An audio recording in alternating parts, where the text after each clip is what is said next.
Assalamualaikum warahmatullahi wabarakatuh. Alhamdulillahirabbil alamin, wassalatu wassalam ala asyrafil anbiya'i wal mursalin wa ala alihi washabihi ajmain, amma ba'd.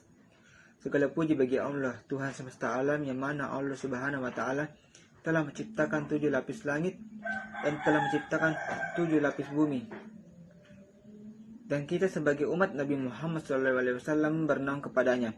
Kemudian salawat serta salam tak semu dan tak bosannya kita berikan kepada baginda Nabi Muhammad SAW dengan mengucapkan kalimat Allahumma salli wa sallim wa barik alaih.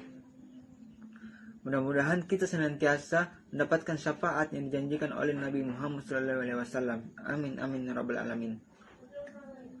Baik, pertama-tama perkenalkan, nama saya Rizkula dari jurusan Hukum Ekonomi Syariah Fakultas Agama Islam.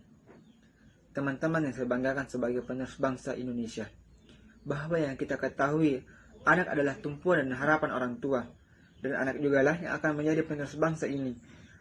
Setidaknya ia wajib untuk dilindungi, bahkan disayangi. Akan tetapi, kasus kekerasan seksual terhadap anak beberapa tahun ini seolah-olah memberikan pendapat bahwa anak perlu dilindungi, sebab banyak anak-anak yang menjadi korban di lingkungan masyarakat maupun keluarga. Sehingga judul pidato yang akan saya sampaikan yaitu maraknya kekerasan seksual terhadap anak di Indonesia. Indonesia merupakan negara yang luas dan negara yang beragam suku, budaya, dan agama. Akan tetapi, Indonesia juga setiap tahunnya tak luput akan kekerasan seksualnya terhadap anak. Yang dimana kekerasan seksual di Indonesia merupakan bentuk seksual yang dilakukan oleh pelaku yang lebih tua kepada anak-anak yang di bawah usia 18 tahun. Sehingga maraknya suatu kekerasan seksual terhadap anak di Indonesia cukup membuat masyarakat terkejut akan kejadian ini. Sebab kasus ini merupakan bentuk fenomena gunung es, yang dimana setiap anak yang terdampak kasus kekerasan seksual enggan melapor.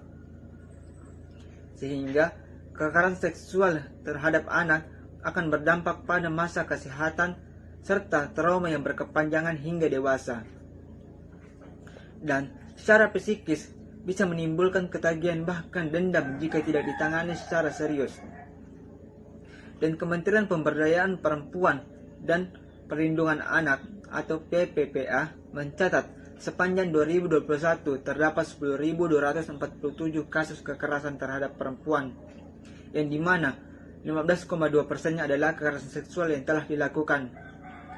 Dan contoh kasus kekerasan seksual yang pernah terjadi yaitu di pesantren Manarul Huda Antepani, Bandung, yang mana pelaku berinisial HW melakukan kekerasan seksual dan memperkosa 12 santrinya. Dan kasus berikutnya yaitu yang terjadi oleh seorang penyandang disabilitas rungu bicara yang diperkosa beramai-ramai di daerah Sopeng, Sulawesi Selatan. Jadi sehingga dari kedua kasus ini dibutuhkan suatu perlindungan terhadap anak dengan dibentuknya Undang-Undang Nomor 23 Tahun 2022 tentang Perlindungan Anak.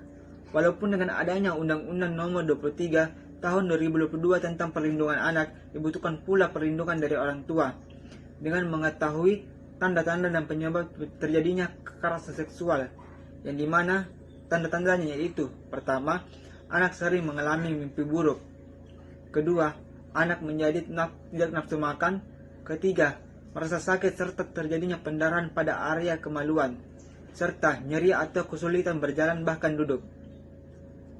Berikutnya penyebab terjadinya kekerasan seksual, yang dimana yaitu: pertama, kurangnya pengawasan orang tua; kedua, kecanduan film porno; ketiga, memiliki riwayat kekerasan seksual; keempat, faktor lingkungan serta kecanduan narkotika atau minuman beralkohol.